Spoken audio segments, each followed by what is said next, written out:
documentary, I called it, but who knows? We can go wherever the conversation leads us. This is a really, I'm thrilled about this, doing this discussion, because it's not often we get so many wonderful panelists of the caliber we have, and it's like, yay. So we're going to talk about this stuff. So we have with us this morning, Claudia, you already know, our program director. And we have with us Ursula Burton and Jennifer Burton. They co-directed Tapping into Our History, which was on yesterday's short program, right? And Leslie Shampaine. Champagne. Yeah, just like the drink. But Leslie's film was this afternoon, Call Me Dancer. Fabulous, big documentary feature. She's got a lot to say about that one. And Barbara Kopple, she's new to the industry. But we thought it'd be nice to have her participate anyway, give her a little experience.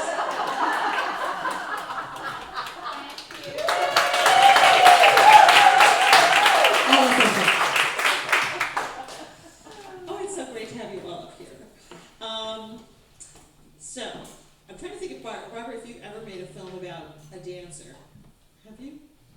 You've done it with certainly musicians. Yes, I have. Okay, well then everybody here has made a film about dancers. This is what you all have in common. Okay, which one? Dance Cuba. And it was Dance Cuba. It's not on. There's another mic right beside you, on the other. Oh, here. Sorry. Dance Cuba. There's a button on it. Dance Cuba. And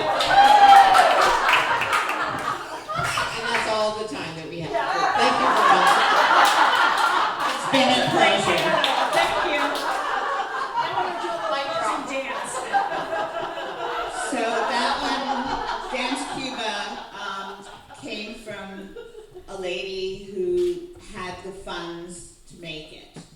And she brought, I looked at the Washington Ballet, and the head of the Washington Ballet at that time had grown up as a young boy in Cuba, and he had to leave. His whole family had to leave, and he had a friend and a friend of his father's who, it was like another father and a brother to him. And we went and visited them. And there was only one alive, which was the younger one who he knew, and he was blind. And so he came and they embraced each other and hugged each other.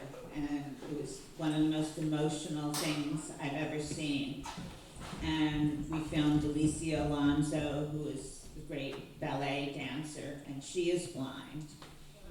And she, Fidel Castro would be sitting next to her asking her what was happening, and she would just know. And when she was in New York, she would have partners, and she would, know the steps to get to the partners to jump into their arms. And the piece that was put on was an Etta James song, and they were going to do it as if it was gay, and they knew that they would get in a lot of trouble if they did that, in Cuba, but they performed it anyway, and the audience loved it. And in Cuba, Alicia Alonso wanted to make sure that everybody got to see dance and got to see theater, and workers would only pay like 50 cents or 25 cents, tourists would pay $10 or something to see it, and it was just a very magical time to make that film. Can I just add one thing? So I was a professional ballet dancer, and I danced with Alicia Alonso. Wow. in Swan Lake, and she coached me and the other dancers. And she was semi-blind, and I was in the Corps de Ballet, and we had special blue lights. She had some kind of condition that was deteriorating in her eyes, and so we had special blue lights because when you have all those swans going back and forth, and so we had to really be careful while we're dancing not to run into her because she would lose her place. But it's true, she had these gorgeous men, and all of us would be just like staring at these men who were her partners, who could just lift her and, you know. Wow, I love the connection here. Let's start with you in that case, or continue with you, because I want to talk about funding, because the challenges of documentary filmmaking, because that's probably the largest looming one. And I know you had some challenges, and it took quite a long time to make Call Me Dancer, which is a wonderful film, like at 3 o'clock, 3:30? Yeah. You need to see it today. Yeah, it's fantastic. But tell us about the challenges. So after my dance career, when I had retired from ballet, which was in my early 30s, I came back to the United States because I was living and working in Europe, and I started in the documentary field. So I've been working as a producer for many, many years, over 25 years. And when my kids were getting older, I decided to, the story of Call Me Dancer came to me, and I decided to take the challenge. How did it come to you? The main character, there's two main characters, and one of the main characters is a teacher, and I know it's an Israeli-American, and he and I had taken his classes, and he came to me actually and asked me to tell the story. So that's how it came, and I took the plunge. So I'm, with all of these esteemed filmmakers, this is my first film, first time I've directed a film.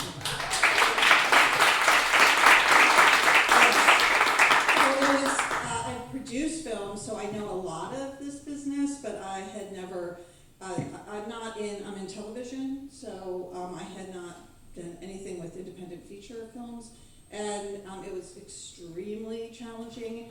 I must thank this, this festival, because I actually feel a little better since I've been here, because I see that there's other women and other people who've gone through the same thing that I went through, and somebody mentioned it at the breakfast yesterday about having PTSD, and I was like, yeah, that's how I feel. I really feel like I have PTSD, and raising the funds is absolutely the hardest part for me, and also having to do everything on my own. I had to, like we just said in the last one, I had to learn so many other parts of the other jobs, so I could, because I didn't have the money. So I found it, I felt like I couldn't do raising the funds, make the film, write the budgets, all of Those are the such different skills. Like if you're a creative person, there's a director, a fundraiser, a producer, those are just different parts of the brain. Totally different parts. And I just felt yeah, sure, if I had just focused on fundraising, I feel like I could have succeeded, but I couldn't do all of those jobs at the same time, and it was too hard. And how many years did the process take? Well, it's 5 years, took 5 years. But COVID also added some time, because then the story changed. It's a documentary, so with COVID, that made a big change too. Yeah. Was it a good change? I think so, yes. Yeah, because my story had no U.S. component until after COVID, which I'm not going to tell you about, so you can see it. No spoilers here. So, Jennifer and Ursula, let's talk about, yours is a short, which is also wonderful. Tell them, for those who didn't get a chance to see it yesterday, how many did see it? Yay. Oh, wow. Fantastic. All right. Describe it, but you can describe it for the few that haven't seen it. And sort of the challenges that you faced in making it. Well, just tell you briefly, it's about a tap dancer, Idly Cassell, who's a tap choreographer. Tap is an art form that happens in conversation with previous tap dancers. It's sort of it's almost like an oral history tradition, but with tap. So things are passed down from generation to generation in terms of tap dancers. And this tap dancer wanted to find women who had been tap dancers before her. And so with the magic of movies, we actually have her dancing with those tiny clips of women that she was able to find. So that's what the film is about. It's part of, should I say this? But larger series called Half the History that we do. Jen can talk a little bit more about that, but we do pretty much one film a year, one short film a year about an American woman who might represent an undertold story. Yeah, so one thing that's really so striking is that there's this sort of myth of the extraordinary woman, right? Sort of the one-off, the one person who won the Academy Award, or the one person who did this, the one person who did that. I mean, of course, she would won two. The one person who won 2 Academy Awards, right? But it's like, I think that when we tell multiple stories, that's one thing that I'm finding so wonderful about this, and you alluded it to a little bit, where we're not alone. Like, we have all these experiences, and we have differences and different perspectives on all of them, but there were commonalities. So really thinking about that in this series, where we wanted to tell, this is the first one that we're launching, but I have a background in Black studies. I worked with Henry Louis Gates in grad school and published a number That's of when he executive produced it. Yes, he did. Yeah. So he saw it and loved it. So that was really nice that he came on board to executive produce. But the always, you know, I think Five Sisters, and then the work that I did in editing has been about raising representation to the extent that you can't stereotype. So there's so many stories that you say, you know, with Idella, we did one on Shirley Chisholm that we'll be coming out with. We did one on Florence Price, who's a composer, and Amy Beach, a white and black composer. So even just there, having their stories in parallel. I think for the Idella, having 5 women from the archival footage, they're all so radically different. So it's like, here are people from the same, you know, time period. They're all tap dancing in the movies. You can't, I mean, they're just radically different, right? So I just feel like that's something that is driving this series, of just how many voices can we get out there. And the challenge, of course, is that there's very little money, and we're piecing it together where my university, we do it as a class, so we bring in and are mentoring. I loved your story about the one ear on, the one ear off for the sound, because I'm always saying, sound is key, sound is key.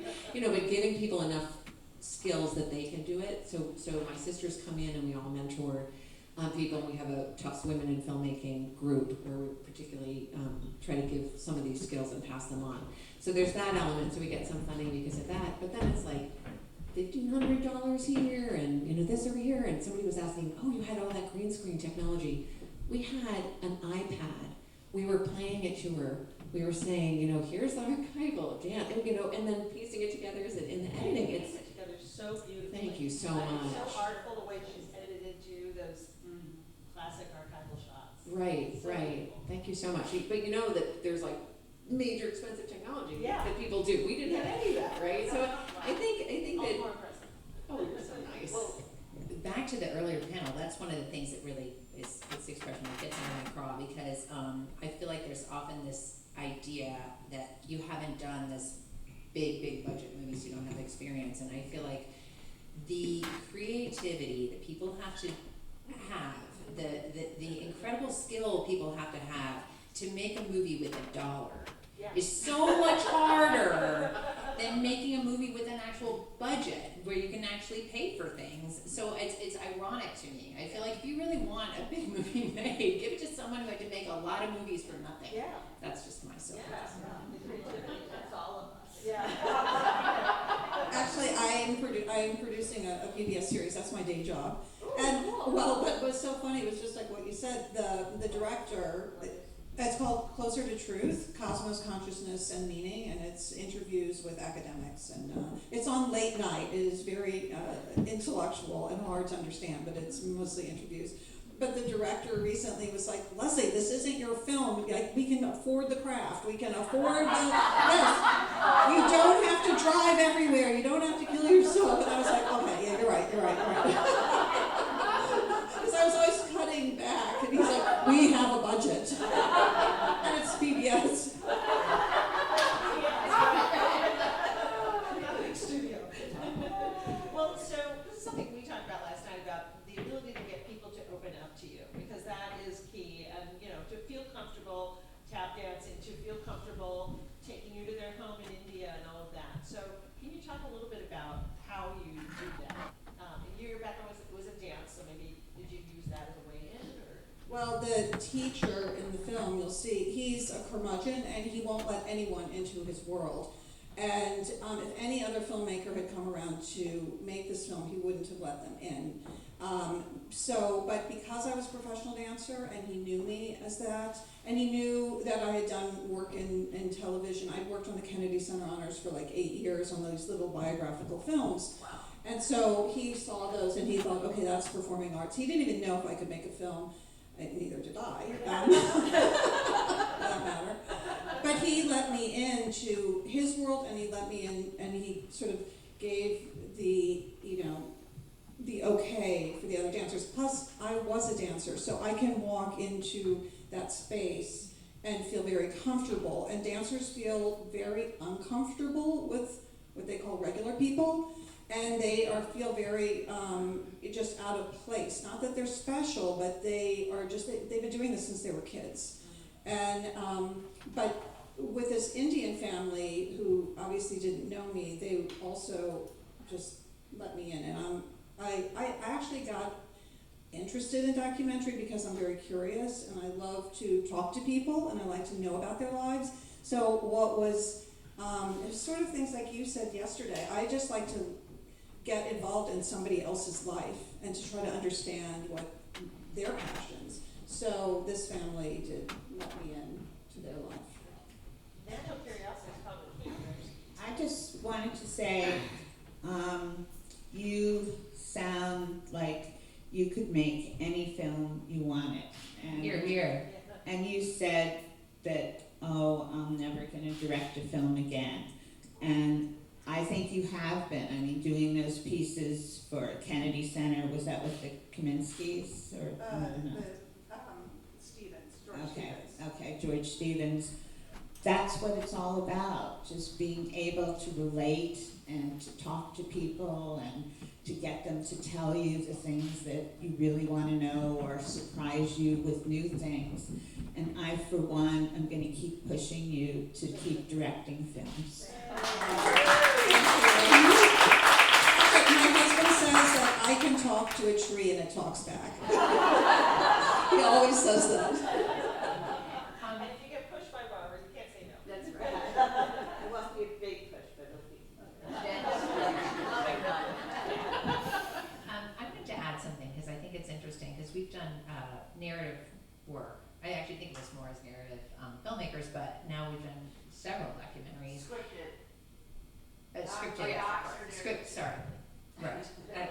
Scripted versus doc.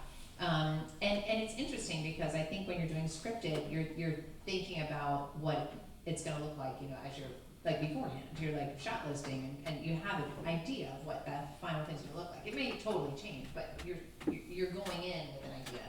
And with documentaries, what's so fascinating to me is that the stories it evolves. Like, you don't know what's going to happen. And there's a certain amount of just being in the space, living with people, letting them tell their story, and almost, I think for me, there's a certain quietness of just sort of allowing people to talk in their own voice, and having the curiosity of what is that. That I think is really fascinating, and then and allowing a story, not putting your agenda necessarily on the story, but sort of letting it unravel in front of you, which is really different. And there's a totally different sense of time, I think, has been my experience at least. So I think that if you give that space to people, then they're more likely to sort of open up because you're letting them talk. And I think a lot of people don't have the opportunity to really tell their story when you go into a community. And if you can make the connection to individual people, and then it's sort of it's almost like a tree that grows, because if these people trust you, and then you've talked a lot to them, you've really heard what they had to say, and then they'll connect you to somebody else, and they'll connect you to someone else, and you sort of have to follow that and see where that path leads you. It's a very different, more organic experience, I think. It seems like it's discovery. What seems so wonderful about documentaries is that you're discovering it and it's taking its own form, and then as opposed to kind of knowing what you're going to come up with. Yeah, we just shot something that we're editing now that's, I'm thinking about what you just said about the, first of all, Barbara, last night you said about the difference between narrative and doc where, I'm sorry, scripted, oh yeah, you're right. That it takes so much more time, you know, so that's an interesting thing, and that so many more women have gone into it, so there's sort of, I think that's something about caring and listening and nurturing a story that is not directly your own. It's not that men can't do that, of course they can, but I think that there's a certain kind of cultural training that may make that, and also just the lack of money and the increase of time and effort that make more women go into it, right? But I was thinking about this film that we just shot in a correctional facility in Ohio, and we had gone in with 4 main people that we thought that we would be featuring, and there were 50 men in this choir, and they ended up all wanting to tell their story, so we had to pivot, and each of us had to shoot. So we had 2 main cameras, but then we ended up with 5, I think, going at one time, because we had 50 people in only a week. And I just think that idea that people wanting to tell their stories, and if you're sort of there to listen, you don't know what will happen. And then suddenly we have, you know, this mosaic of diversity of experience. So I think that that's somehow like having a plan, of course, but then being open to something that might be just completely extraordinarily different. I did this film called Desert One. Which I saw was amazing. Yeah. Thanks. And it was about the capture of 52 Americans in Iran. And they were held for 444 days by the student revolutionaries of Iran. And the wonderful Jimmy Carter was president then. And it was a mission that failed. Everything that could have gone wrong went wrong. It caused 8 deaths. A helicopter went into a C-130 that was, you know, filled with gas, and it exploded. And I mean, the whole plan just went terribly. And I knew, and it was something that they didn't want to talk about, and Jimmy Carter didn't want to talk about. They had all made a vow and a promise not to do that. And the guys, once they started talking about it, just poured out. But my big challenge was to get Jimmy Carter to talk to me and to tell me. And I knew that it was going to be a very difficult thing. So I would call, and they said, okay, you have to talk to this guy named Phil Wise, and he's at the Carter Center. So I would call him, and I get his machine, and he'd go, hi, this is Phil Wise, and just leave me a message.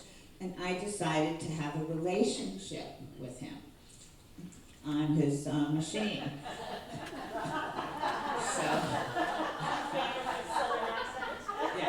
So I would call and say, oh, we shot this amazing thing today, and I would tell him about it. And so I'd call him every couple of days, and I did that for 3 months. And then one day, when we were getting close to mixing this without Jimmy Carter, I got a call, and the guy said, hi, this is Phil Wise. And I said, I'd know that voice anywhere. And he said, we've decided that we're gonna let you, you know, film Jimmy Carter. You'll have 20 minutes, and that's it. And it's February 14th, so okay, Valentine's Day.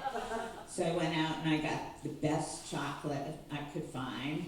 I had gone to South Sudan, and the women had done these beautiful beads, and I brought a red bead for the First Lady, a necklace.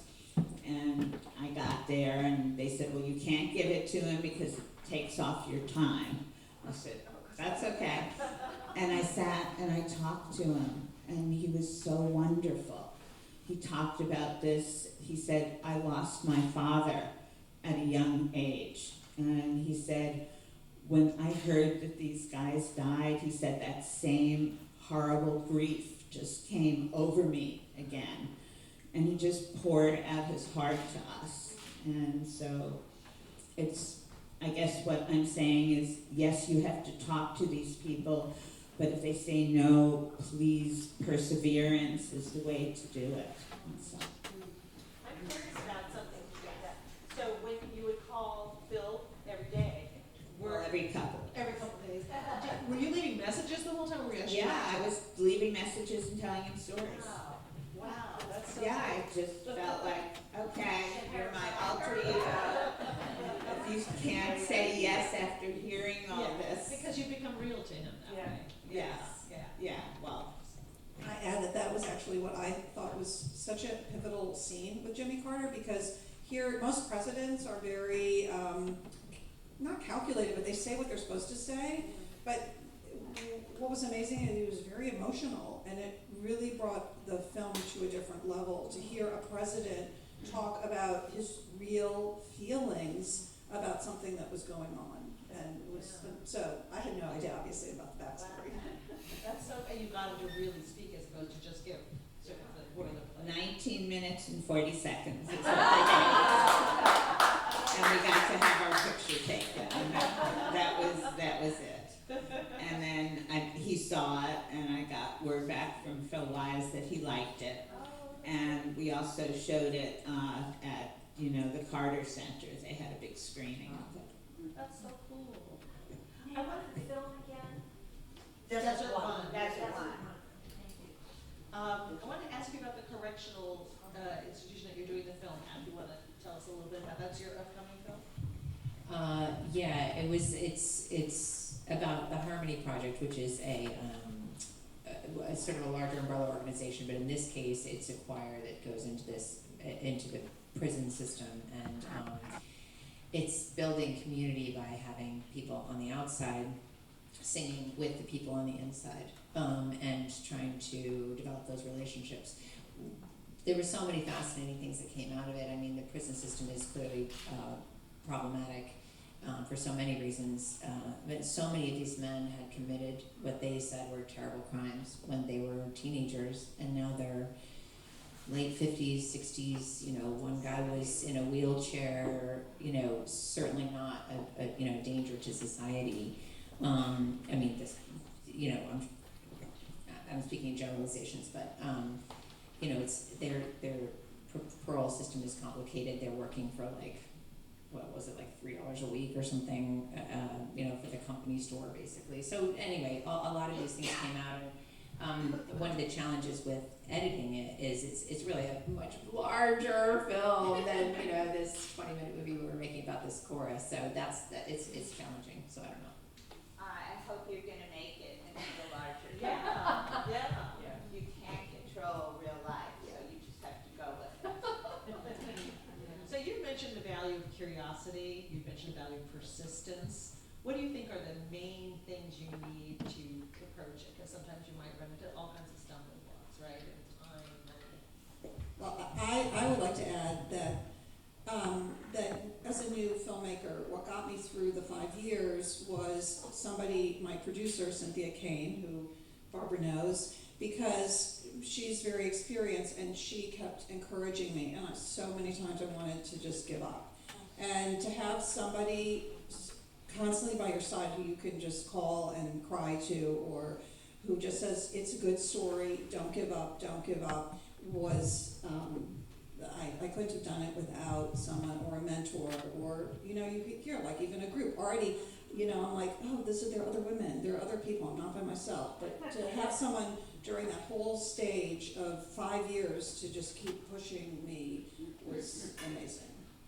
You're not lucky enough to have sisters. Those many Yeah, I was gonna sisters. say that it's really hard, and you have to really want to tell these stories, right? And so I think having people who are when you're down, they're more up, and you can kind of and just also there are different visions of things, so you can have people give you their perspective, because you can get really close to material like that. So I think just having people that you absolutely can trust, figuring that out. And we always say, any film is creating a family. Like when your crew becomes your family, everyone involved is sort of part of creating a family. And we're lucky that we have sort of a core to start with. But I think that festival, anybody who shares a kind of sense of what kinds of stories are important, what they want to get out in the world, you can connect and figure out, can you make something together? Can you just even watch what they're doing and become part of that larger family to get these really important stories out in the world.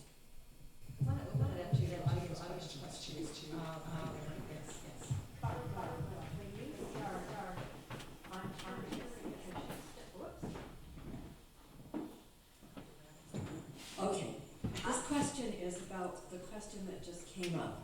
When you started from Scarsdale? New York City. New York City. Did you have that support behind you that they're talking about that took you through what would have been a hard beginning? I'm curious about what gave you that background. Well, I did have a little, but it was very rough for me. One of the cameraman became my husband, and so I did sound, so that was pretty supportive. But I think the reason we broke up is because he was also a filmmaker, and if I would get a little grant, I would have to go into the bathroom and sort of jump up and down and say, I got it, because I didn't want to hurt his feelings. But it was very, very hard. I felt extremely alone, and I felt that nobody took me seriously. And why was I doing this film? How long was it taking me? One person said, oh, I've finished 2 films and you're still working on this coal miner film. And it was tough. I did not have 5 sisters, which I would have loved to have. And did not really have anybody who believed in me. So it was hard. Yeah, I think at that time it must have been extraordinary for you to have come through this. But I loved what I was doing, and no matter what happened, I was not going to stop. So I didn't care what they said. So sometimes it comes from something inside, and I've talked to a number of people here who have asked that question, and I think there's something inside some people that drives them, so that's the other component. Well, when I was there in Eastern Kentucky, I just felt so loved and protected and cared about, and that they wanted me there, and I wasn't going to let them down, so I kept going. Did I hear that you kept the camera running even when you didn't have film, just to, tell us a little bit about that. We didn't have film all the time, and Eastern Kentucky was a very violent place. I mean, the last camera crew, which was maybe 20 years before me, somebody stepped on somebody's property with the camera and he was killed, the cameraman. And so, I was warned about that. But I just forgot the question. Oh, so we kept the camera running. So we would just get up every morning when they got up at 4 or 5 in the morning, whether we had film or not, and we pretended because we didn't want anybody hurting anybody. And we thought by having the camera and the sound there, it would be a deterrent. Wow. And it was. I pretended. They didn't know. I had my Nagra on and, pretended. They were on better behavior. No, they were not going to do anything. Yeah. Until that one day that they did. Yes. Cool. Either one. You go first. I've always worked in scripted media, and the DP is scripted. So I'm curious, since the director of photography or your cameraman is your eyes, how do you choose that person? I mean, you're like 2 people in one body. How do you make that work? Well, for me, I know them pretty well, and I have clues, and because I'm doing sound, I can like move them to do certain things that I want them to do. I also used wireless mics, you know, many years ago, so I knew when things were happening in all different places. And the So are you essentially doing that? well, his battery thing, I would move him. I still move camera people around. I don't know if they love me for that, but I did. I mean, I did it just a few days ago. But I was filming like this, and there was a circle of people, and there was this beautiful spot that he could be in and just film. And so I just said, "Come with me," and put him there. It's like dance, it's called acting. Yes. So Yes. you are talking to him in his ear and saying? No. No, you're not. I'm not talking to him. I'm moving him, because if I talk to him, I would really distract him. Okay. So, anyway. I was gonna say that we, first of all, but, you know, it's interesting, just even the word cameraman that you used. We say cinematographer or DP, and we, yeah, and, but I think that the language is one of the things that we need this, no, I know with you, but one thing that is really neat is just that we've started having a team of female cinematographers that we've been working with, and the whole tone on the set, we work with men and women, obviously, you know, we all want to live in a world that has so many voices and perspectives, and at the same time, there's something with the crew that it runs, people will often comment that the set just runs really smoothly, and there's a lot of, everybody sort of is telling the same story, and there's not the power things that sometimes will come in other sets. So I think that some of that does come from sort of the people that we work with in particular, but there's something about the female DPs that really sets a tone. Nancy Sherman we've worked with, she's so fabulous. Yeah, I think that's really interesting. I think a lot of the DPs that we've worked with who are female have had to work so hard to get to that position, and they've accrued a group of people who are also have had to work very hard to get to where they are, which is all not the way it should be. It should just be that, you know, everybody's everybody and you get your jobs because you're good, but there's been a lot of systemic sexism, and so in order to even get to the DP place, a lot of these women have been truly exceptional, and they've sort of brought their crew with them. So when we were able to get those people, it's very interesting how well they already run together as a team, and then they become part of our team. So you sort of have a stable of people that we work with over and over and over again, and then you also get, this is similar with our sisters, but it sort of extends to your crew. I'm sure this is the case for you, certainly, and will be as you continue on, and probably as a producer, that you get shorthands with people. Like, you can't just sort of move somebody over, because they understand, like, that's how you work. You know, they'll move with you because they get it. You know, they're sort of used to your style of working. And so I think that's what often happens. I was curious, you said last night, Barbara, that you work in 16 millimeter. Where everything is ka-ching, ka-ching, ka-ching. So now that you shoot in digital, do you shoot more and edit more, or do you? I shoot more and I edit more. Okay. Yes, definitely. But I shot a lot too in 16. Oh, If I thought something was going to happen, you know, you just wait for those treasures, for that moment. And if you're not rolling, you miss it. And when you get those, it says everything.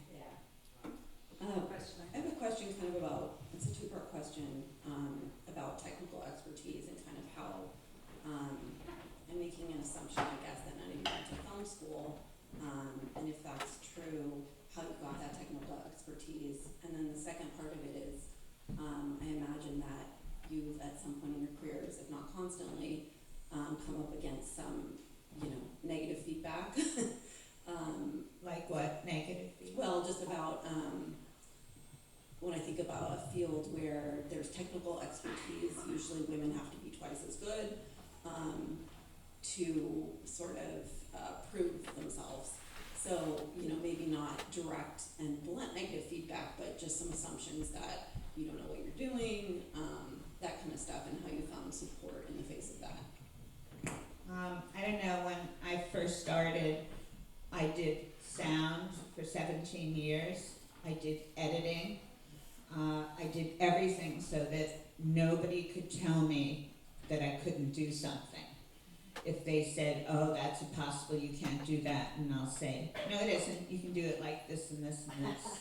So I really worked to do that. I don't know if you guys had to go through that. I think when you're an independent filmmaker, you end up having to do a ton of jobs because, like you said, you know, you probably don't have the money to pay people to do it, or you can do it faster yourself, or whatever the case. So I feel like there's not a lot of jobs on a film set that, you know, one of us hasn't done, if not all of them. I mean, even to the point of, you know, we started out with making our own craft service, and, you know, like all the way up to, you know, every other job.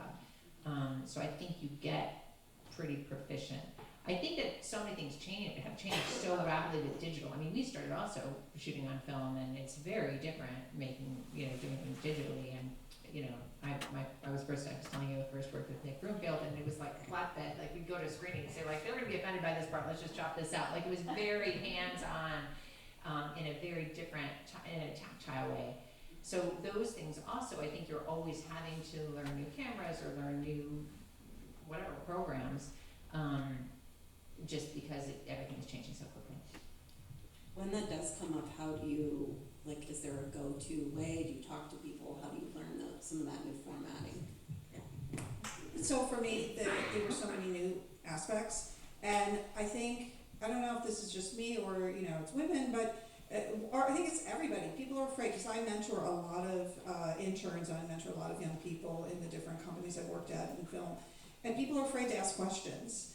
But I feel that you can ask questions, and I will always go to somebody who I know, because the technology does change, and you can't. The thing about filmmaking is, when you see the credits, there are lots and lots of people, and they have that expertise. So we're not experts in all of these aspects. We have knowledge about it, but I think it's just getting over your fear of saying, I don't know how to do this, or what's this, you know, what is this Kodak, and what is this, you know, the cameras change constantly, like you said that yesterday, the cameras change constantly, and so does the technology, and even the filming, I mean, even the people in that technology say, you know, God, I can't even keep it in my head, you know, because it changes so much. Oh, yeah. I've had interns since I started, and they've all grown to be, like, one of them, David, who is an intern, he's been working with me for 21 years. Maureen, who is sort of our line producer, 16 years.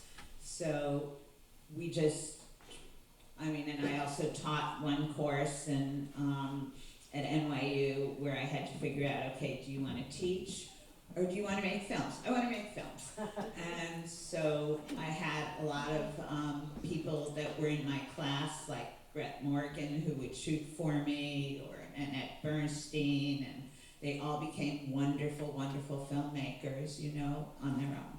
Yeah, yeah. That would be wonderful to see that, too. Oh, it's so much fun. Gratifying, yeah. I know we had one of our interns who was just, worked with him, continued to work with him in sound, and then he won the Academy Award for Whiplash. I think it was like, you're there cheering him on, like, whoa, it's our little intern. It was, you know, he knew nothing. It was the first movie that I worked on. Yeah. Anyway, I was going to say for... And when he's available now, works for us, but we're like, can you bring your Oscar to show everybody? I was going to say for the technical stuff, you know, doing things on set is so critical. Like, you can't have bad sound or you can't have bad camera, but you can do it. You can borrow a camera or borrow the sound gear and start learning some of it yourself, because you can actually put it in your computer and see it. So it's very different from film, where it's so expensive, right? So I think that everything in life practically is practice, right? And you just have to start somewhere. But luckily, the entry is less now for starting the practice, right? And then in post, it's all Googling. I mean, you're with professional people, and they're just Googling, you know? Like videos. Yeah, you know, you're learning, you know. Yeah, so I think that, so those different things, like I say to my students, don't make mistakes on somebody else's set. Like, oh, I forgot to turn on the mic. Like, I mean, you can't do that, right? So you wanna make sure that you're doing it on your own for that. But for post, you know, you just go back and do it in a different way, right? So I think those are different kinds of skill learning. And I just wanted to add, I think that there is a great joy in filmmaking in that you can work with people who are artists in their own right in each of these areas, and that's just the best. You really want to have, you don't, in the perfect world, you don't do it all yourself. You have like people who specialize in these things and are incredible artists and bring so much to the table. So that's the idea. And we have a question over here. I have a question about, for Barbara, when you were first editing in film, what that process is like, how you DIY edit film, and yeah, I'm just so curious. Well, we worked on a steam deck, and I learned from the Maisel brothers that everybody's voice is important. So when we would get a rough cut together, everybody would sit in a circle and we'd look at the film together, and the newest person who had never seen any of it or even knew what we were doing was the first one to talk and to say what they felt. So I feel like you just never do it alone. You get so much information and a whole different way of thinking by having people come in and look at the work. Even if you could just talk on how you actually edit the film before it's. Oh, you mean like on a steam deck? Of course. Well, you have separate sound and separate film, and you link them up, and you have a splicer, and you cut the film, and then you put it on a trim bin, those pieces, and lots of times they fall to the bottom of the trim bin when you want to put them back in. You're searching through them. You know, it was hard, but that's what you did, and it was, you know, beautiful. It was great. So all the terms, if you edit digitally, you know, binning, cut, trim, all these things, they're from the. Right. And to find certain things, you have, you know, split reels, and a movie spells and rewinds, and you have to go through looking for certain material. Yeah. All right, we have a question over there. Okay, hello? Yeah.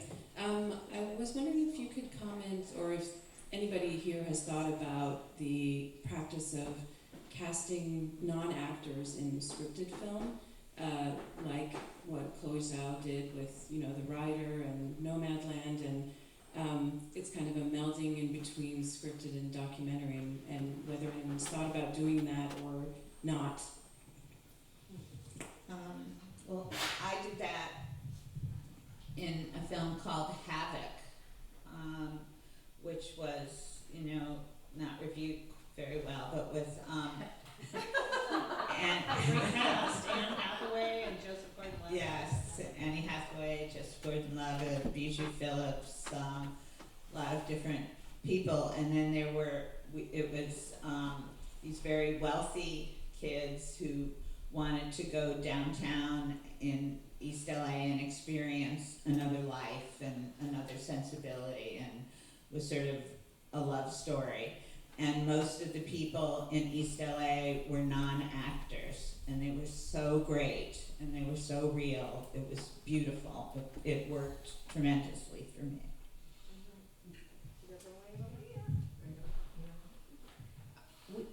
Well, Jen might have a totally different answer, but my initial answer is that we haven't done that a lot. I came up as an actor, and I've worked a lot on TV, and so we tend to draw on our scripted materials from people that, you know, we know or we work with or we really want to work with.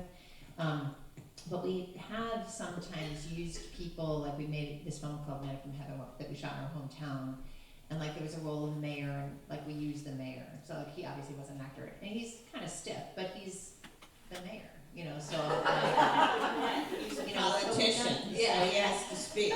So we've done. I'd say we dipped our toe in that way, or you know.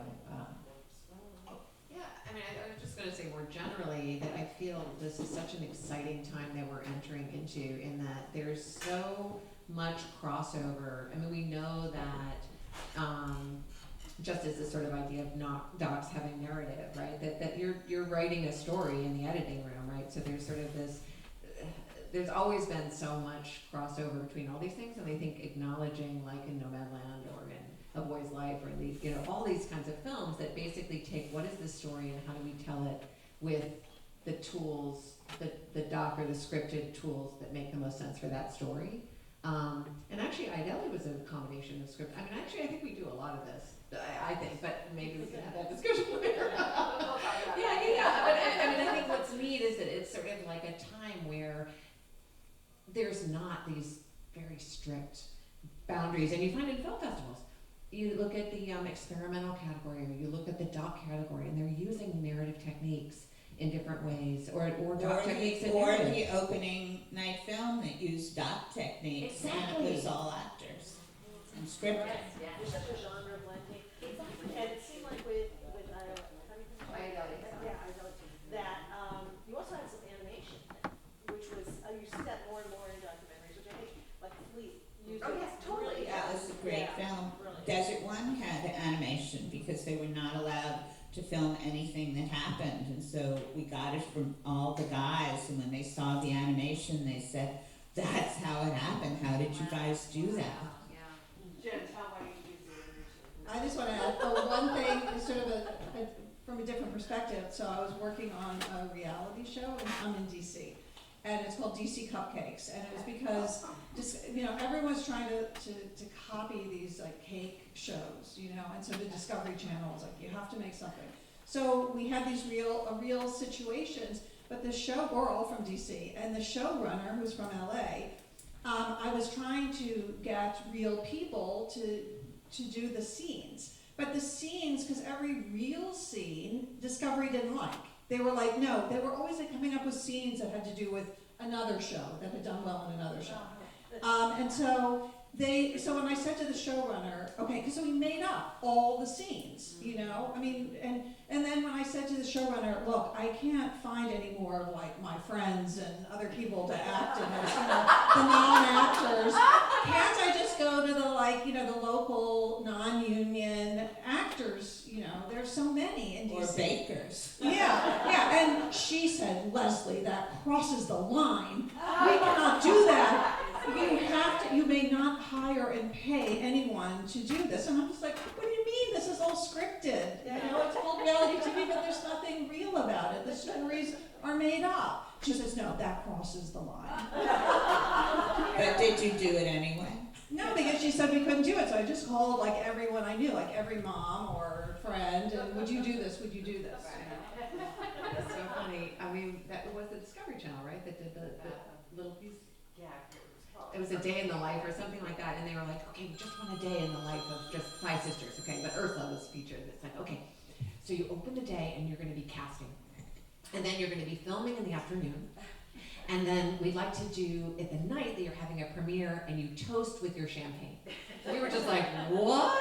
It was so bizarre. Like, how do you sort of make a reality that's a fiction, you know? And it was totally scripted. Yeah. And we don't drink very much. I mean, the whole thing was like an idea. It does not reflect reality. Sitting on your computers all day. I know, that's the thing. It's so boring. Like, what do you do if you're doing the non-binning editing, you know, the non-sendback? If you're on a computer. So not interesting film. Yeah, so do we have time for one more question? Is there? One more. There's one right there. One more. I'm sort of gonna bounce off your question. Thank you. So, kind of the opposite of putting non-actors in scripted situations, can you give us some of your favorite tricks and tools that you pull out to let documentary subjects release their nervousness and, their self-consciousness of being in front of the camera?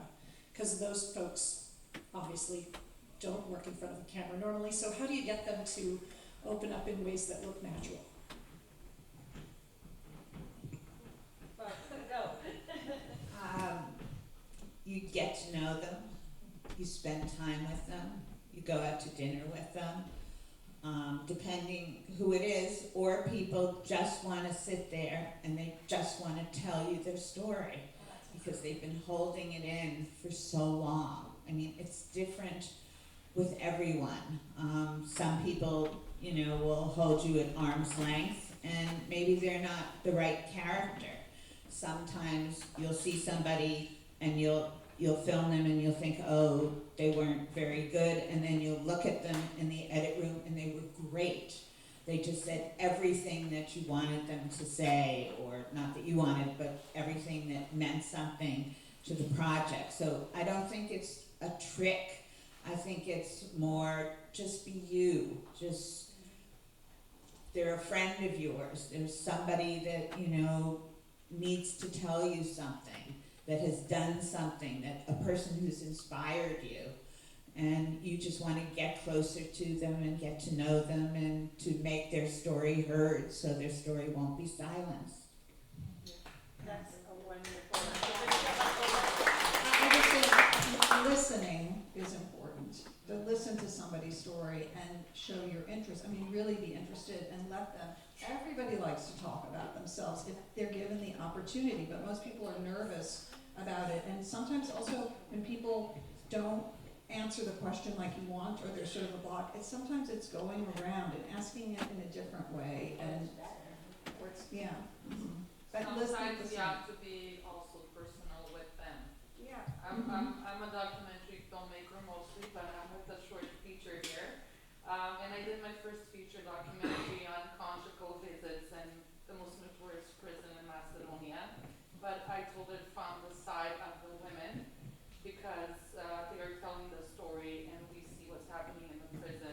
And everything that you guys say, it's wonderful that you're here. I'm so honored just to be able to share and learn more of everybody's like rich experience. What is the name of your film? It's called The Love Room, and it's just kind of starting the festival. That's so exciting. Playing tomorrow? No, I have Sugar People, a short film, but because I do like documentary, just wanted to say that I shot it for 7 months in a male prison, and I was the only female person on the crew. I had to have a really good director of photography, which in Macedonia is 2 people, and one was Femedel from Honeyland. So it was, and I've known him from before, so you have that personal relationship, and it makes a difference what you're saying, that, you know, you move people, you just, you know, you can talk with your eyes. And also we waited, what you were saying, just don't accept no, like for a year and a half to get permission to get into that jail to record these characters and using these rooms where they have like intimate relationships.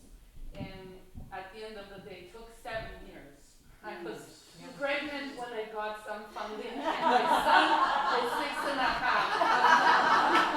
So that's true independent. I was going to say persistence, community, and listening, right? Yes. And mentoring. Yes. We have to wrap it up. Thank you. That's fabulous, right?